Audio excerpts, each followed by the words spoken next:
하나님 말씀은 베드로전서 4장입니다. 7절에서 11절까지 한 절씩 교독하고 11절은 함께 읽겠습니다.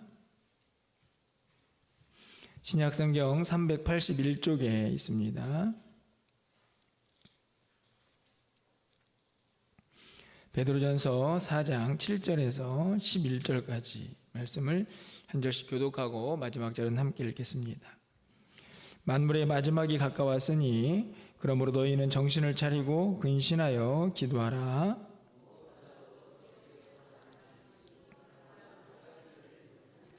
서로 대접하기를 원망 없이 하고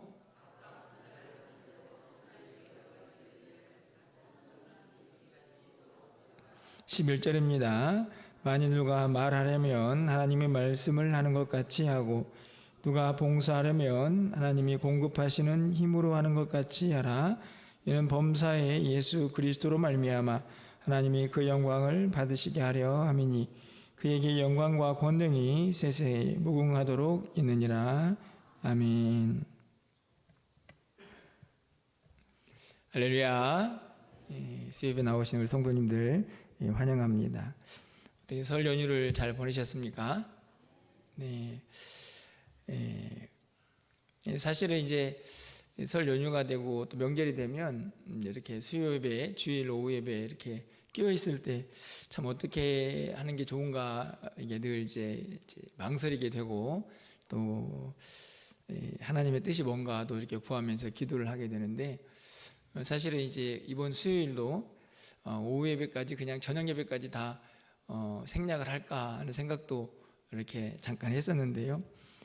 작년에 추석인가요? 그렇게 해보니까 그렇게 하나님 앞에 나와서 예배를 드리나, 야 그래도 예배 드리는 게 낫겠다 하는 좀 생각이 좀 들어서 올 한해는 이제 이 설 연휴에는 수예배를 그냥 진행하는 걸로 이렇게 또 진행을 또 해보게 됩니다.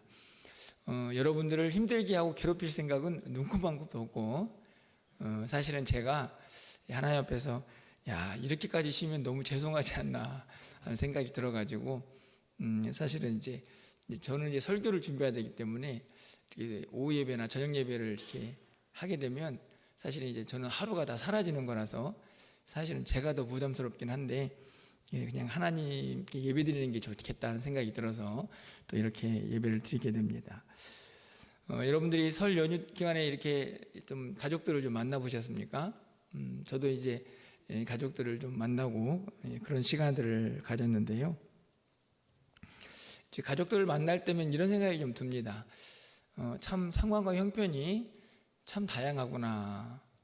사는 모습도 다르고 또 처해 있는 상황들도 이렇게 저렇게 다 다르다 하는 생각이 좀 들게 되는데요.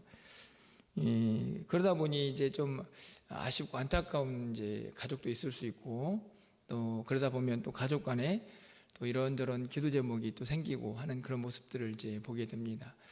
모두가 다 잘 살고 형통하고 다 건강하고 좋으면 무슨 걱정이 있겠습니까?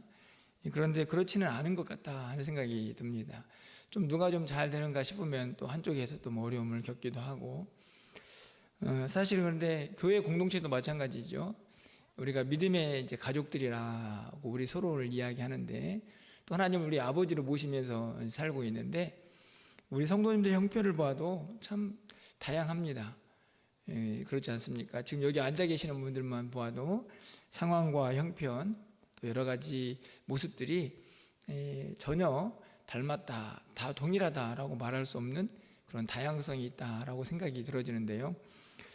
그런 다양한 형편과 상황에 있는 가족 식구들을 또 그렇게 다양한 모습들이 있는 믿음의 공동체 어떻게 서로 함께 살아가는가 이게 참 우리에게는 굉장히 중요한 이제 숙제라는 생각이 좀 듭니다. 오늘 본문은 지난 시간에 이어서 우리의 육체의 남은 때를 어떻게 살 것인가 하는 주제 안에서 이제는 조금 더 시선을 넓혀가지고 우리의 믿음의 공동체는 또 어떤 삶을 사는 것이 하나님이 기뻐하시는 모습인가 하는 것이 오늘 본문에 이제 기록이 되어 있습니다. 어떻게 보면은 사실은 굉장히 중요한 주제들이어가지고 하나하나 따로 떼어서 좀 생각해 보아야 할 주제들인데 이제 베드로 전서를 쭉 이제 나가고 있기 때문에 좀 내용은 많긴 하지만 이제 간단하게 좀 살펴보면서 또 우리의 모습들을 좀 점검하는 그런 시간을 좀 삼아 보려고 합니다. 오늘 본문의 4장 7절 말씀을 보면 만물의 마지막이 가까웠다 이렇게 시작을 하죠.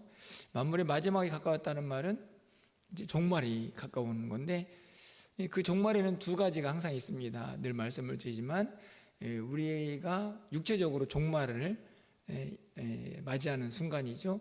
쉽게 말하면 이 세상을 이제 떠나야 하는 순간, 이제 그것도 이제 종말이고, 근데 만물이 마지막이라고 하는 말은 사실은 이제 더 우주적이죠. 이제 예수님께서 이 땅에 다시 오시는 그 날의 어떤 마지막 때를 향해 가는 우리의 모습을 이제 이야기합니다. 어떻든지 간에 중요한 것은 이제 하루가 지날수록 우리의 남은 날들이 점점 줄어들고 있다 이렇게 말씀을 드렸는데, 이제 결과적으로 보면 그러면 이제 주님 만날 날이 하루씩 줄어드는데 우리가 그때 어떻게 이 남은 시간을 살아야 할까 하는 것을 오늘 본문이 다시 한번 우리에게 이제 깨닫게 하는 것이죠. 가장 먼저는 7절을 좀 다시 보시면 너희는 정신을 차리고 근신하여 기도하라 이렇게 되어 있습니다. 이 문장을 좀 보면 정신 차리고 근신하다 이 말과 기도하다 이렇게 이제 문장이 있는데, 사실은 이 문장은 서로 주고받는 관계라는 생각이 좀 듭니다. 무슨 말씀이냐 하면 정신을 차리고 깨어 있어야 기도할 수 있고, 그리고 기도해야 정신 차리고 깨어 있을 수 있다. 저는 이렇게 좀 해석을 이제 해보게 되는데요. 비슷한 말씀 같지만 상당히 이제 주고받는 원인과 결과가 많이 차이가 있을 수 있습니다. 하지만 중요한 것은 이 둘이 구분되는 것은 아니다 생각이 드는 거죠. 여러분 보시면은 이 정신 차리고 깨어 있어야 한다. 왜 그럴까요? 마지막 때가 되면 이 말씀이 필요한 이유는 우리가 정신 차리고 깨어 있지 못하게 하는 유혹들이 이 세상에 많이 있기 때문 아닌가 하는 생각이 듭니다. 여러분 3절 상반절 말씀을 좀 가서 보시면 세상의 유혹들이 있었음을 우리가 지난 시간에 살펴봤습니다. 음란, 정욕, 술취함, 방탕, 향락, 우상 숭배, 이런 것들이 세상에 가득하고 이것들은 막 우리를 어떻게 해서든지 넘어뜨리려고 하죠. 그런데 이거에 빠져들면 정신 차릴 수가 없습니다. 깨어 있을 수가 없죠. 그러면 당연히 뭘 못할까요? 기도하지 못하죠. 그렇지 않습니까? 이 유혹을 이겨내야 우리가 기도할 시간을 확보할 수가 있습니다. 반대로 기도해야만 정신 차리고 살아갈 수가 있습니다. 그런 의미에서 보면 이 7절에 있는 정신 차리는 것과 기도하는 것, 이 둘이 구분되는 게 아니라 저는 밀접한 관계가 있다고 생각이 들어지는데요. 중요한 것은 세상은 어떻게 해서든지 우리를 혼미하게 하고 정신을 놓게 해서 결국 기도하지 못하게 하고, 또 기도하는 자들도 기도를 해서 정신을 차려야 되는데 또 기도하지 않으니 또 정신 차리고 살아가는 이 일이 무척 어렵게 되는 그런 악순환은 아닌가 하는 생각들을 좀 가져보게 됩니다. 여러분 보십시오. 예수님께서 겟세마네 동산에서 기도하실 때 여러분 주님께서 뭐라고 말씀하셨습니까? 제자들을 데리고 올라가가지고 마가복음 14장 38절이죠. 시험에 들지 않게 깨어있어 기도하라. 이 구절을 잘 보시면 유혹에 들지 않기 위해서 기도가 필요하다. 사실 이 말을 또 다시 바꿔보면 기도해야 유혹을 이겨낼 수 있다. 이렇게 말씀을 드릴 수가 있습니다. 쉽게 말하면 저는 결국 이 마지막 때를 살아가는 성도들에게 가장 중요한 것 중에 하나는 여러 가지 신앙의 덕목들이 있겠지만 그 가운데에는 기도를 빼놓을 수가 없다는 것이죠. 근데 기도가 결코 쉽지가 않습니다. 제가 이전에도 말씀을 드렸지만 어떤 신학자가 기도는 노동이다 이렇게 이야기를 했는데요. 여러분 어떠신가요? 기도의 시간을 확보하는 것이 결코 쉽지 않습니다. 대단히 죄송하지만 저도 마찬가지고 하루에 1시간 기도한다. 이 바쁜 시대에 거의 불가능한 일처럼 보여집니다. 그런데 중요한 것은 마지막 때가 되면 될수록 우리를 유혹하는 세상에서 정신 차리고 살아갈 힘이 기도에 있다. 그리고 기도해야 정신 차릴 수 있다. 이렇게 말씀을 하고 있다 하는 것이죠. 저는 어떤 의미에서 보면 우리 주님께서는 이미 이 마지막 때가 되면 세상이 얼마나 우리를 혼란하게 하고 우리의 정신을 쏙 빼앗아 가려고 하는가를 너무나 잘 알고 계신 것은 아닌가 생각이 듭니다. 결국은 기도하지 못하게 하죠. 기도하면 정신을 차리고 세상을 이길 수가 있는데 기도하지 못하니 계속해서 우리는 세상에 연약하게 무너지는 자들로 설 수밖에 없는 그런 악순환의 반복이 되고 있는 것은 아닌가 하는 생각이 듭니다. 사실 기도에 대해서는 너무너무 할 말씀도 많고 또 강조를 아무리 반복해도 부족함이 없는, 절대로 부족하지 않은 그런 말씀이 아닌가 생각이 드는데요. 사실은 저도 이제 이론적으로는 기도해야 한다는 사실을 신학교 다닐 때 내내 배우고 말씀을 읽고 또 신앙 서적들을 통해서 그렇게 다짐을 하지 않았습니까? 근데 제가 그렇게 많이 들었던 그 이야기들이 사실은 실제적으로 제 삶에서 얼마나 영향을 미쳤는가를 좀 돌아보면 그게 굉장히 좀 체감하지 못한, 그냥 머릿속에만 있는 지식은 아니었는가 하는 생각이 개인적으로 들 때가 있었습니다. 근데 이제 목회를 하다 보니 특별히 이제 담임 목사가 되었을 때 기도가 정말 얼마나 중요한가, 진짜 기도밖에 없다는 말이 이게 틀린 말이 아니라는 사실을 몸소 체험하게 됩니다. 이렇게 말씀을 드리는 것도 어떻게 보면 사족 같은 느낌이 들지만 이 마지막 때를 정말 흔들리지 않고 신실하게 살기 위해서는 절대적으로 기도가 필요하다는 사실을 우리 주님도 알고 대단히 죄송하지만 사탄도 알고 있습니다. 결국은 성도들을 무너뜨리는 힘이 어디에 있느냐? 기도 시간을 빼앗는 것이죠. 기도하지 않는 성도들 별로 두렵지 않습니다. 사탄 마귀가 두려워하지 않죠. 영적인 힘이 생기질 않습니다. 저는 여러분들 다시 한번 이 말씀을 좀 마음속에 새겼으면 좋겠다 생각이 듭니다. 이 마지막 때를 내가 어떻게 정신 차리고 살아갈 수 있을까? 이 세상의 유혹들을 어떻게 이기면서 살아갈 수 있을까? 기도해야 한다.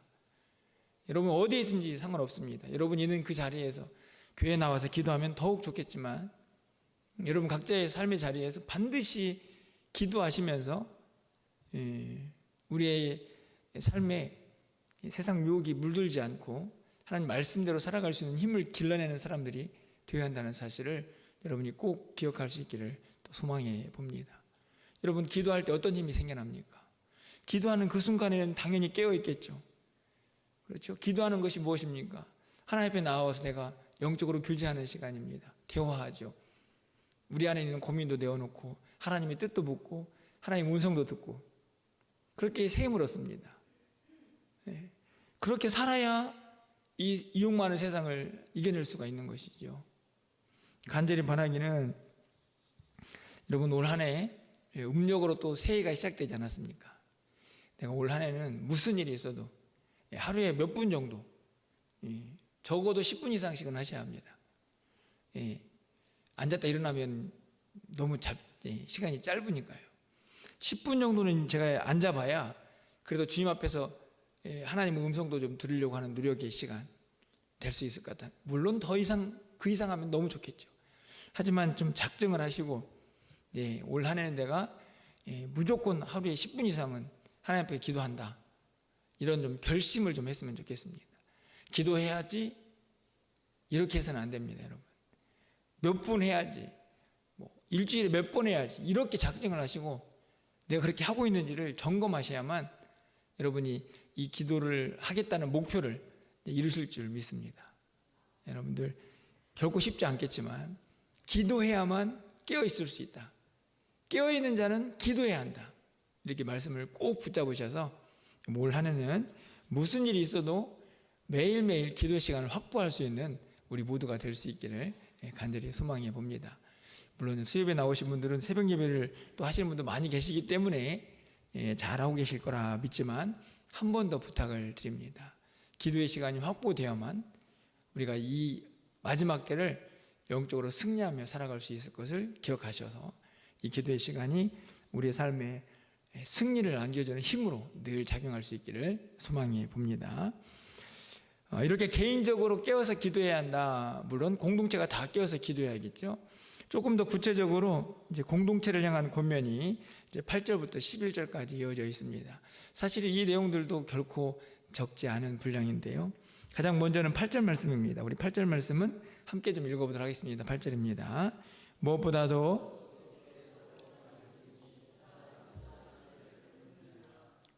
사랑하라.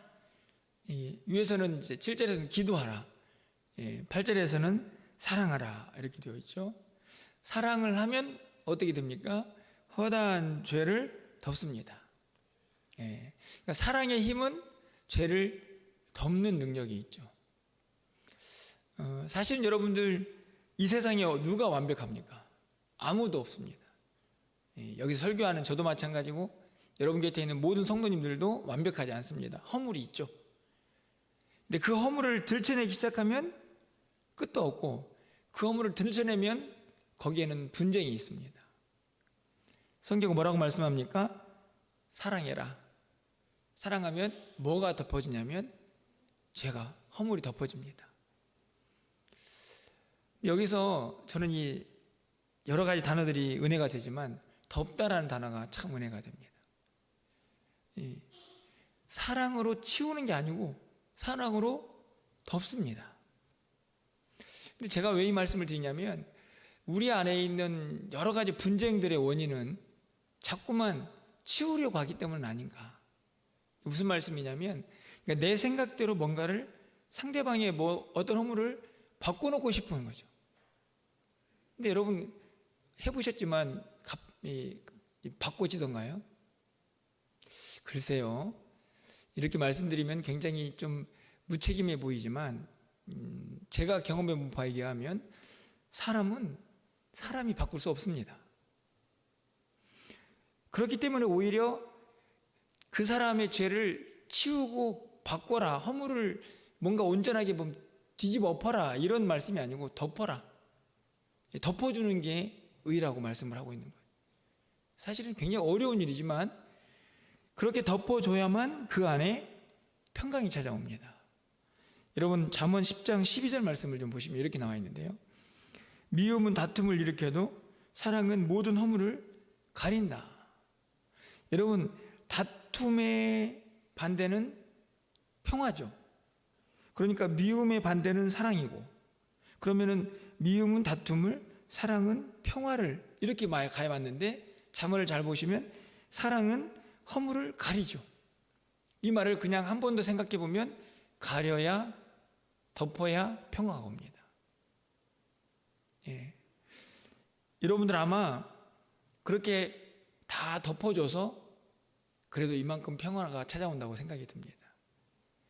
그런데 왜 평화가 깨지느냐? 이 덮어짐이 약해질 때. 그렇지 않습니까? 평상시에는 잘 덮어놨는데 이게 어느 순간에 이제 이 안에서 우리가 깨어지고 무너지면 덮어주는 힘을 상실해 버립니다. 그럼 이제 허물이 보이죠. 거기 안에 이제 분쟁이 생깁니다. 싸움이 일어나죠. 그래서 이 8절을 다시 보시면 무엇보다도 어떻게 사랑하라고 합니까? 뜨겁게. 이게 정말 중요합니다. 그러니까 뜨겁게 사랑하면 허물이 덮어져요. 안 보이는 거죠. 그렇지 않습니까? 그런데 사랑이 식어지면 뭐가 보이느냐? 허물이 보여요. 이 덮어지는 게 약해진 거죠. 저는 말씀을 읽을 때마다 너무 감사합니다. 이 너무너무 진리거든요. 여러분 보시죠. 여러분 가까이 있는 사람들, 그게 가족 식구들이든 남편과 아내이든 교회 성도들이든 진짜 뜨겁게 사랑하면 허물이 보이지를 않습니다. 그래서 뜨겁게 사랑하라고 하는 거죠. 근데 그냥 미지근하게 그냥 평범하게 별 볼 일 없이 그냥 그래요 사랑해요 이렇게 해가지고는 계속 허물이 보이는. 그럼 덮어주지 못합니다. 그러면 거기 안에 분쟁이 생겨나죠. 그런데 성경은 뜨겁게 사랑하면 허다한 죄를 덮을 수 있습니다. 그럼 공동체 안에 여러분의 가정 안에 당연히 찾아오는 평화가 있게 되는 거죠. 근데 여러분 반드시 기억해야 할 게 있습니다. 그러면 이 사랑은 어디서 오는 겁니까? 여기서 우리가 함정에 빠지는 게 뭐냐면 내가 사랑해 보려고 한다는 거죠. 천만의 말씀입니다. 여기서 사랑의 출발도 처음부터 다시 시작해야 합니다. 내가 누군가를 사랑하는 게 아니고 이 사랑의 원천은 하나님이십니다. 그러니까 내가 누군가를 뜨겁게 사랑하려고 할 때 내 사랑으로 하는 게 아니고 하나님의 사랑으로 내가 가득 채워져야만 그 사랑이 가능한 것입니다. 우리가 왜 자꾸 이 사랑에 실패하느냐? 내 힘으로 하려고 하기 때문에 그래요. 내 힘으로. 예. 누구의 도움을 받아야 되냐면 철저하게 하나님, 제가 사랑할 수 있는 마음을 하나님 주십시오. 이렇게 하나님께 요청을 해서 그 사랑으로 우리가 가득 채워질 때 누군가를 사랑할 수 있게 되는 거죠. 근데 자꾸만 내 안에서 뭔가 사랑을 만들어내려고 하니까 그 사랑은 뜨겁지도 않고 덮어질 수 없습니다. 여러분 꼭 기억하셔야 합니다. 주님의 사랑으로 충만해질 때 그 사랑이 누군가를 덮어줄 수 있는 사랑이 되는 것입니다. 우리가 사랑을 어디에서 구하고 찾아야 할까요? 하나님께 구하고 찾으셔야 합니다. 하나님, 제가 진짜 하나님 사랑으로 충만해지게 하옵소서. 그 말씀을, 그 기도를 해야 한다는 거죠. 여러분 보십시오. 요한일서 4장 7절 8절에 이 사랑의 근원이 어딘가를 여러분 분명히 알게 하는 말씀입니다. 사랑하는 자들아, 우리가 서로 사랑하자. 사랑은 하나님께 속한 것이다. 분명히 말씀하죠. 사랑은 우리 안에 있을 수 없습니다. 우리는 그런 존재가 안 됩니다. 근데 하나님 우리를 먼저 사랑하셨습니다. 그 사랑이 우리 안에 와 있고 그 사랑이 우리 안에 충만해지면 뜨겁게 누군가를 사랑할 수가 있게 되는 거죠. 그래서 우리는 누구에게 사랑을 요청하고 구합니까? 사랑이 하나님이신 그분께, 하나님, 저도 사랑할 수 있게 해주세요. 예. 여러분, 사랑은 성령의 열매라고 말씀합니다. 갈라디아서 5장 22절이죠. 오직 성령의 열매는 사랑과, 이렇게 되어 있습니다. 성령의 열매가 뭘까요? 사랑도 내 힘으로 아는 게 아니고 누가 주셔야 하는 겁니까? 성령님이 도와주셔야 하는 거죠. 왜요? 그 사랑의 근원이 어디에 있으니까? 하나님이시니까. 성령 하나님이 도와주셔야 그 사랑의 열매를 맺을 수 있습니다. 그 사랑으로 충만해진 사람은 뜨거운 사랑을 가지고 허다한 죄를 덮을 수가 있게 되는 것이죠. 여러분, 찬송가 299장 2절의 가사에 이런 찬양 가사가 있습니다. 화면을 보시면 이렇게 되어 있습니다. 내 주님 참사랑 햇빛과 같으니 그 사랑 내게 비추사 뜨겁게 하소서. 근데 그 사랑이 비춰지면 햇빛 같아서 우리같이 냉랭한 사람들도 그 사랑으로 뜨거워질 수가 있습니다. 그 뜨거운 사랑이 있으면 또 누군가를 덮어줄 수가 있게 되는 거죠. 여러분 꼭 기억하셔야 합니다. 사랑은 허다한 죄를 덮는데 그 사랑은 내게서 나오지 않는다는 사실을.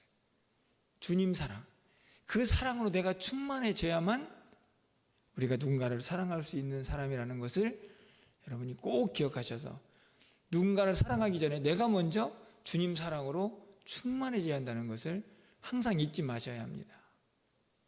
여러분 그 믿음이 올 한 해 우리 가운데 더욱 차고 넘쳐서 그 사랑으로 누군가의 허물도 덮어주는, 그렇게 허물을 덮어주면 그곳은 천국같이 될 것입니다.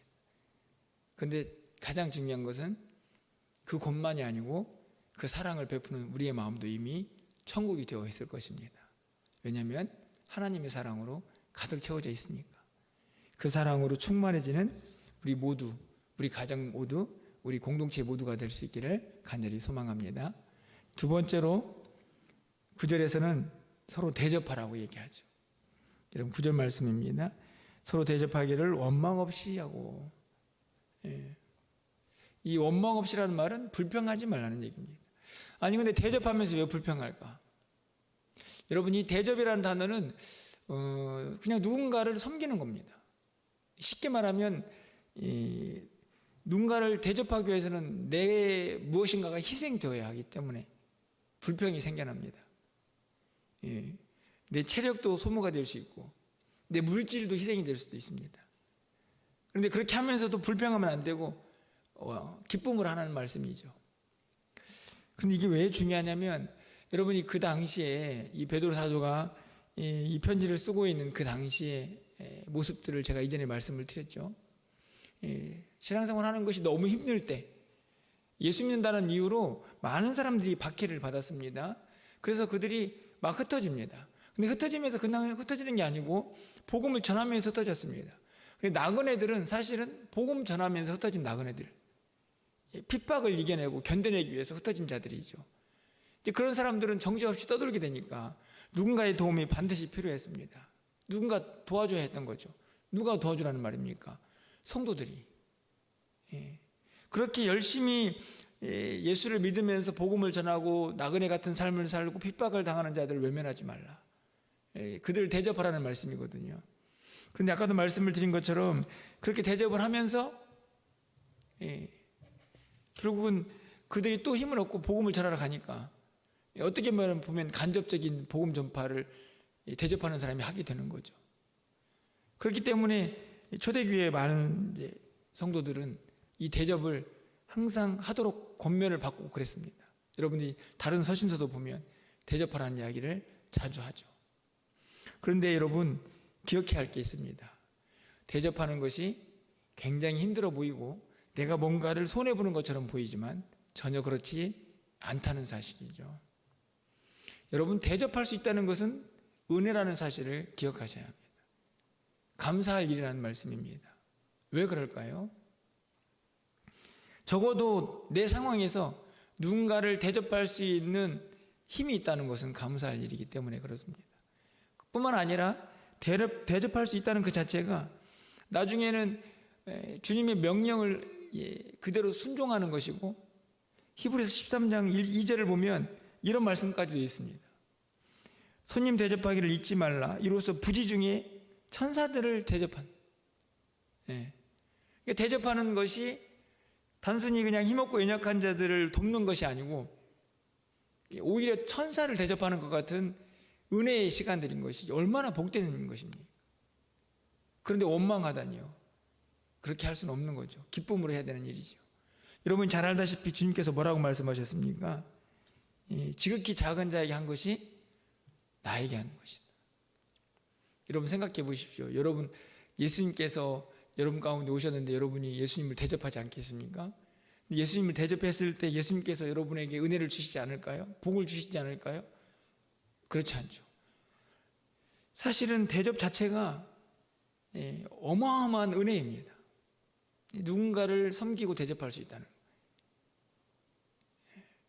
적지만 그만큼 능력이 있는, 내가 그럴 수 있는 은혜가 있는 사람들인 것이죠. 그런데 그것만으로도 감사한데 주님께서는 가장 작은 자에게 한 것이 나에게 한 것이다. 성경은 부지 중에 천사를 대접하는 일이다. 그 일이 그냥 힘없고 연약한 나그네를 돕는데 그 사람이 천사다, 이런 생각을 하게 된다면 어떻게 불평하면서 원망하면서 대접할 수가 있겠습니까? 당연히 그 대접이 기쁨이고 은혜가 되는 것이죠. 감사할 수밖에 없는 겁니다. 여러분 모두에게 이 은혜가 회복될 수 있기를 소망합니다. 대접할 수 있는 것은 복된 것입니다. 중요한 것은 그게 다 하늘에 쌓아진다 하는 말씀도 우리는 기억하고 있죠. 물론 그것을 바라고 대접하는 것은 아니지만 분명한 약속의 말씀이기도 합니다. 마지막으로 10절 말씀인데 봉사하라고 말씀합니다. 봉사. 이거는 조금 더 대접보다는 더 넓은 의미이죠. 사역입니다. 사역. 우리가 하고 있는 모든 봉사의 기준 원칙이라고 좀 볼 수 있는데요. 사실은 이 구절만 떼서 1시간을 설교를 해도 부족함이 없는 말씀이라고 여겨지는데, 그래도 일단 간단하게 좀 정리를 해보면 10절 말씀입니다. 우리 10절 말씀은 함께 좀 읽어보도록 하겠습니다. 10절입니다. 각각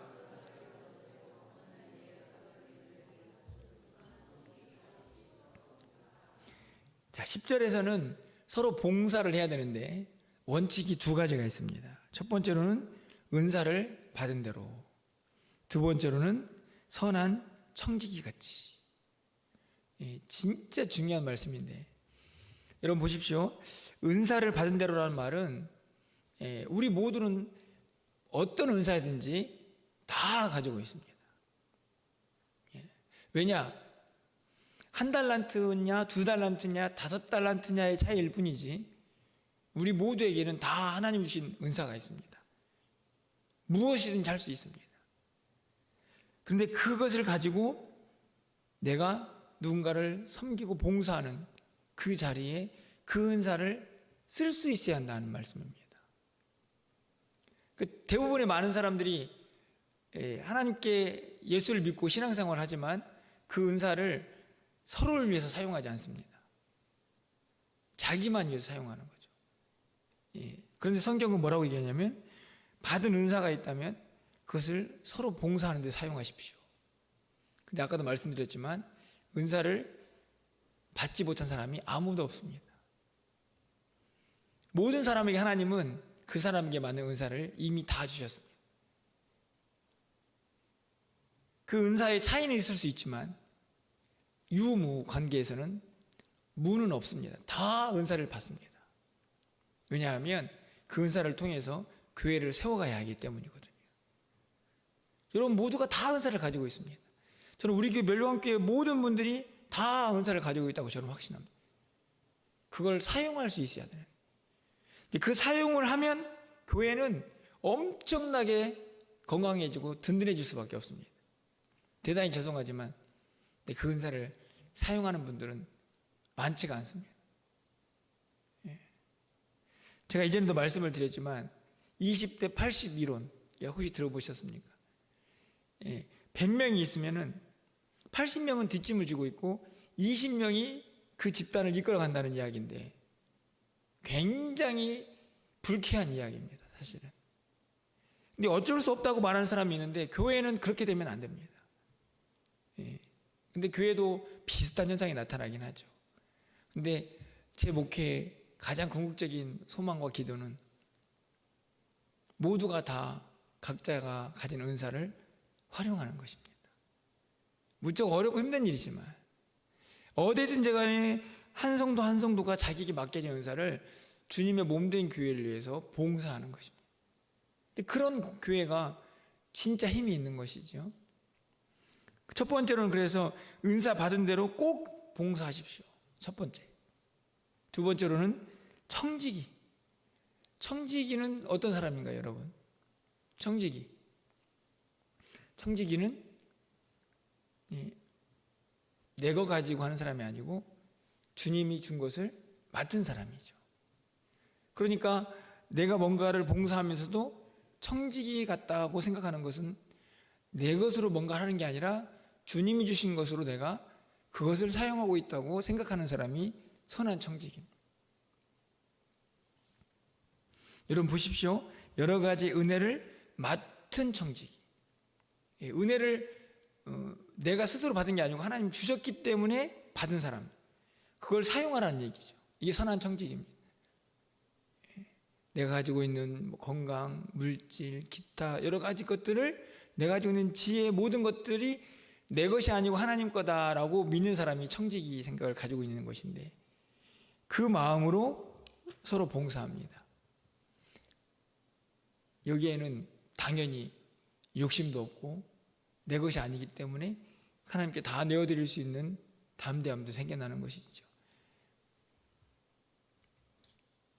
부쩍 어렵지만 성도의 봉사의 두 번째 원리입니다. 은사를 받았으니 사용하라. 내가 받은 은사는 내 것이 아니고 하나님 것이니까 기쁨으로 사용하는 것입니다. 청지의식이죠. 세 번째로는 어떤 것입니까? 그 모든 일을 할 때 하나님이 주신 힘으로 하라 하는 것입니다. 11절 말씀이죠. 만일 누가 말하려면 하나님의 말씀을 하는 것 같이 하고 말할 때에도 하나님의 말씀, 봉사하려면 하나님이 공급하시는 힘으로 하고 하나님이 주신 힘으로 봉사하고 결국에는 이것을 통해서 하나님께 영광이 되게 하는 삶이죠. 이게 봉사의 기본 원칙들입니다. 이 말씀은 다시 말하면 하나님께서 하나님의 일을 감당하는 자에게 힘도 주신다. 저는 이렇게 확신합니다.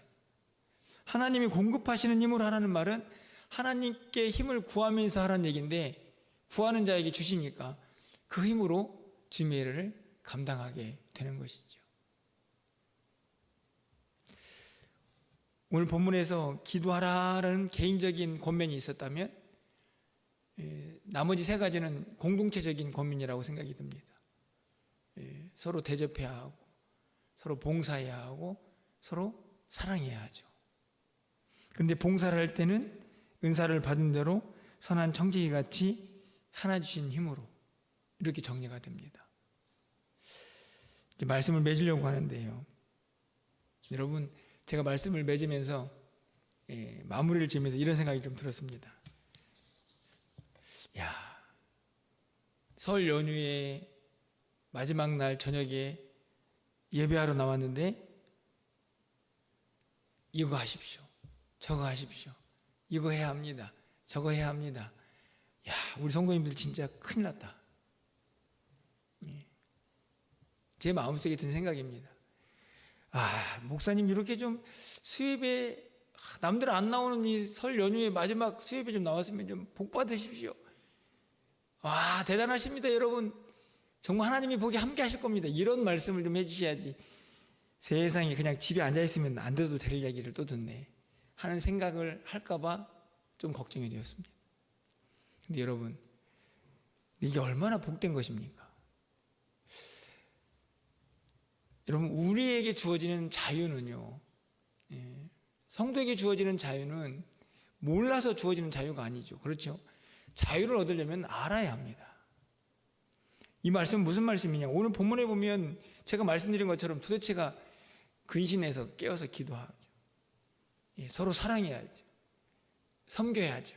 대접해야 되니까. 봉사해야죠. 근데 봉사하는 원칙도 막 3가지나 말씀을 드렸습니다. 그런데요, 제가 아까도 말씀드린 것처럼 우리 성도님들 이렇게 힘든 날 나왔는데 내가 또 이런 권면을 하는 거라 생각을 했지만, 한편 생각해 보니 이게 얼마나 큰 은혜인가. 왜냐하면 뭔가 분명한 기준들이 있을 때 거기 안에 자유가 있다는 말씀입니다. 여러분, 우리가 어떻게 하나님을 섬길 수 있고, 어떻게 교회를 섬겨야 하고, 내가 이 땅의 마지막 남은 때를 어떻게 살아야 할까? 그냥 대충 잘 사십시오, 이렇게 말하는 게 은혜가 아니라는 말씀입니다. 조목조목 구체적으로 이렇게 사는 게 진짜 마지막 때를, 우리 육체의 남은 때를 제대로 사는 겁니다라고 가르쳐주는 이 말씀이 있어서 더없이 행복하다. 제가 내린 결론입니다. 여러분 어떠신가요? 오늘 또 이렇게 힘든 날 나와가지고 또 권면을 듣는구나. 그런데 여러분, 이 말씀이 있어서 우리가 이 남은 때를 또 그래 이렇게 살아봐야지 라는 구체적인 이 기도의 제목을 삼고 그렇게 하나씩 좀 살아보려고 하는 마음들을 가질 수 있음에 얼마나 큰 은혜이고 감사한가 하는 것을 다시 한번 깨닫게 된다 하는 것입니다. 여러분, 이렇게 말씀을 드리면 굉장히 무책임해 보일 수도 있습니다, 목사가. 그런데 결국은 이렇게 사는 것은 우리 모두의 몫입니다. 하나님께서는 너희가 마지막 때는 이렇게 살아야 내가 기뻐한다. 이게 내가 너희들에게 원하는 나의 삶의 방식이다. 이렇게 살아야 내가 영광을 받는다. 이렇게 가르쳐 주셨습니다. 그 다음에는 이제 우리의 몫이죠. 우리의 몫입니다. 그렇게 살든지 아니면 그냥 또 내 마음대로 살든지. 그런데 중요한 것은 그렇게 살아가는 하루하루가 우리의 육체의 남은 때를 하루하루씩 재해가는 시간들이다는 것이죠. 주님이 원하시는 것은 그렇게 하루하루 사라져가는 우리의 육체의 남은 때가 더 은혜롭기를, 주님이 더 기뻐하시는 삶이기를 오늘도 바라고 계신다 하는 것입니다. 우리가 이 자리에 나와 있는 이유이기도 하죠. 여러분 모두가 이 말씀을 오늘 또 나에게 또 부담을 주는 하나의 덕목을 또 쌓아가는구나 라고 생각하지 마시고, 우리가 어떻게 하면 주님이 기뻐하시는 삶을, 이 육체의 남은 때를 잘 살 수 있을까를 가르쳐 주시는 지혜의 말씀으로 다시 한번 붙잡으셔서 우리에게 남은 그 때가 얼마인지 알 수 없지만 주님께 영광 돌리면서 하나님 기뻐하시는 하루하루를 살아갈 수 있는 저와 여러분의 삶이 되시기를 주님의 이름으로 간절히 축원합니다. 기도하겠습니다.